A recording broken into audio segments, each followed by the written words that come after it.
Hey, what's up, everybody? I'm Phritzy, and this is an experiment. So I've kind of gone back and forth on the idea of putting a vlog in.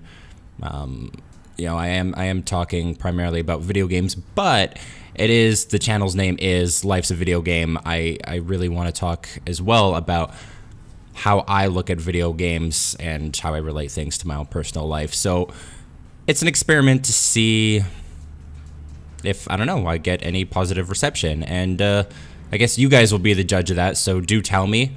If you think this is dumb, do tell me, Phil, this is dumb, and I will stop. And if it's cool, then just give me a thumbs up, give me a like, send it to somebody who wants to look at a guy talking who has cool blue hair. So what I'm going to do is to just tell you a little bit of a story on why I started a YouTube channel in the first place. I mean, that's something that I always wonder is like, well, why did you get into what you're doing? So for me, I actually have no interest at all about this idea of becoming this superstar YouTuber or making millions of dollars. Like that's not a lot. There's not a lot of value in that because, okay, sure, there's a lot of money, but after that, then what? It's kind of superficial. It's kind of surface level, if you will. I guess a little bit of a background is I actually went to school for film and acting. I really enjoy performing. I really enjoy presenting things to people and kind of getting an emotion out of people. I really, it excites me. Even kind of my humor is very selfish. Just because I like to see the reaction of people. I think that's pretty funny. But I like to be entertaining, and not for the popularity of it, just because I enjoy the art of it.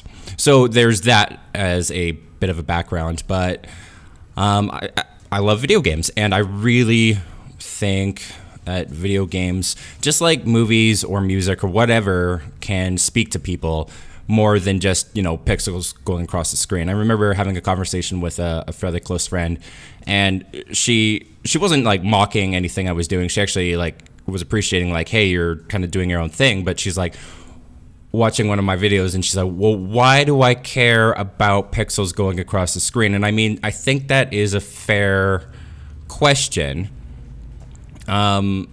My, I guess, answer to that is, if you're watching a television show, why do you care about two talking heads? You can say, well, I get value out of it, and I guess the answer for like someone who likes video games is, well, they get value out of it. I get value out of it.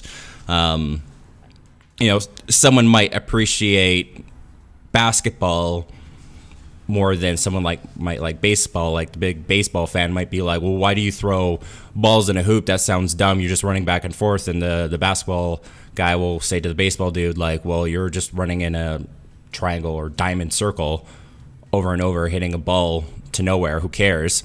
But there's obviously some form of value. So my intention is, one, to talk about how I look.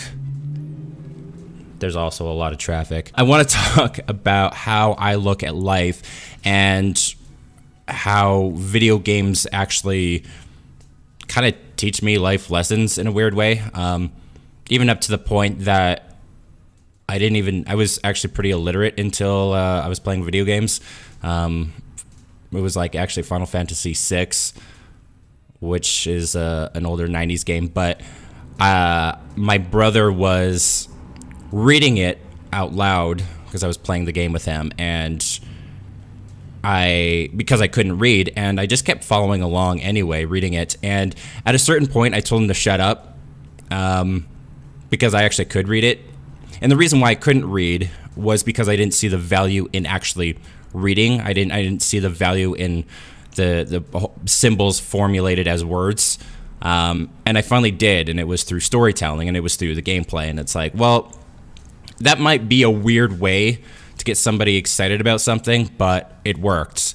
I'm sure I'm the minority in that, but I do see a lot of other value. I mean, I talk about this in my first video with talking about on Cuphead, and I'm just talking about perseverance. But I don't actually necessarily think that game has that message, but that's the message I got from that game. You know, like I'm sitting there, I'm playing this game, and it's just devouring me in its difficulty. And there was just something about it that was compelling, whether it was the art style. The art style is kind of amazing. It also could have been just doing some research on the creators behind the game. Because I am a video game enthusiast, I actually really care about the sort of the behind the scenes. You know, and some of the behind the scenes is the guys behind Cuphead, or actually just a couple Canadian brothers, which I feel like I can relate with that because my brother helps me out a lot with this channel, like on the technical side. I'm not very good at the technical side, but like one guy was I think a carpenter. They had nothing to do with video games, but they loved video games as kids, and they, I guess at some point decided they just really wanted to do this. I think the other person was a bit of an artist or something, so they started creating this video game as a part-time job, and it got to such a point that they had to quit their jobs and they had to somehow finance it. So they put their house on, or their houses or whatever, on mortgage. And I don't know, I guess like the government was sending them mail, like nasty mail, like, hey, you need to start paying this stuff. And they're like, oh, we will soon. We just need to make this game. And so there was this major passion project, and it was this whole level of like a deep perseverance to create something that's actually really kind of special. So with that in the back of my mind and me playing it, I was constantly thinking about perseverance. And the funny thing about like perseverance in general is you're not just smacking your head against a wall over and over. There is a level of like you take a step back. So there's this one level or this one boss fight where you're fighting this dragon, and he's actually pretty renowned for his difficulty.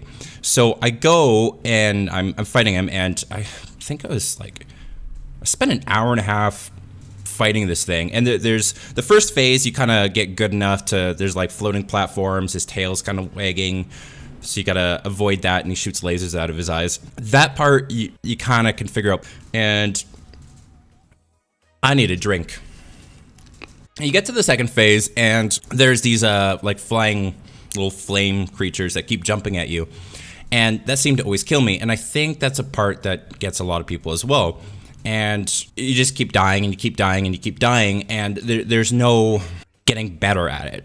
And so what I actually had to learn was I had to take a step back, and I actually had to allow myself to fail.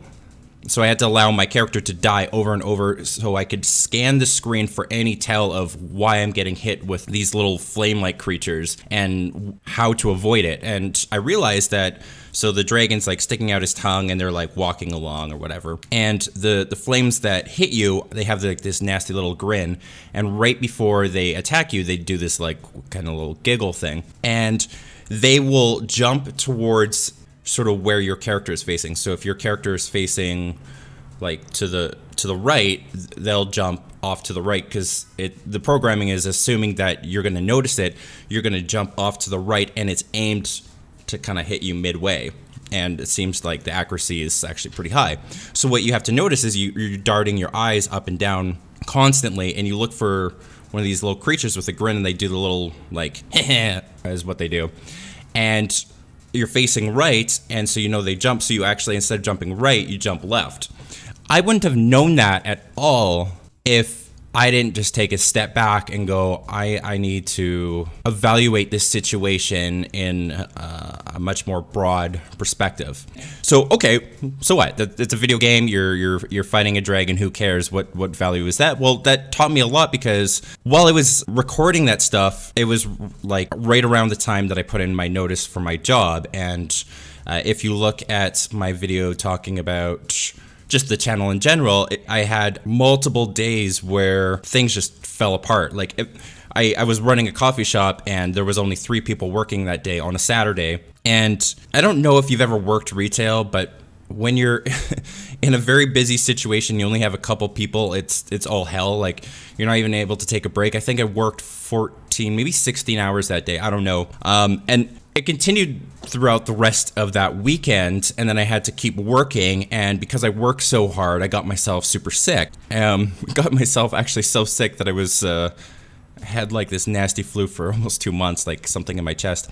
Anyway, the only way I was able to get through that was by thinking about Cuphead. I actually remember when I was sitting in my back office, I wrote down the word perseverance. I was like, I can't do this. This sucks. And then all of a sudden, Cuphead just showed up in my head, and it was like, you got to persevere. And I wrote it down and I put it in my wallet because, I don't know, maybe next time I open up my wallet, I can see the word perseverance. I'm just getting reminded that I got to keep going. I got to keep pushing. And I gotta breathe. I gotta take a step back, and I gotta look at the whole situation. And no matter what type of hell you're in, you can actually evaluate every little piece and work through it bit by bit. And I mean, at the end, I got through that Saturday. I got through the rest of my job, and I started this YouTube channel. It only happened knowing that I had to persevere, because it's like a bad thing happens to you, you just get really emotional and you suck. And actually, it's really funny when you play a video game, especially if you teach a new person a game, they die and they just get really emotional and they suck. And part of the reason why they suck is actually not necessarily their skill, it's they're being super emotional. They're getting really angry. And I mean, with that one boss as an example, part of why I was dying so many times is I wasn't evaluating it from an outside perspective. I was getting emotional, so you make mistakes. And that seems to be common in life. It's like, you ever have those times where like people will look at you, or you look at somebody, and they just seem to be making the stupidest mistakes over and over and over again, and they can't see it. They're blinded. And it's because they're so focused in on what they're doing that they're not actually taking that self-evaluation for themselves. So that game for me was a reminder to do that with my own life. And I was able to beat the rest of the game, because a lot of the bosses actually get even more difficult thereafter. But because I had that skill in mind, I was able to say to myself, after I died a few times, okay, what are the tells? What mistakes am I making? How can I evaluate this situation? And it doesn't matter how many times I fail or fall down, I can get back up and I can finish this off. So anyway, that is sort of my first story. I'm going to conclude it at that. Do let me know if this is something you are interested in. Again, write it down in the comments. Message me, be like, yo, Phritzy, this is sick. Yo, Phritzy, this is dumb, and this is why. That would be awesome. And this is not going to be a daily thing by any means. I like once a week at most, if this seems to be kind of successful. But yeah, other than that, I hope you guys have a great day, and peace.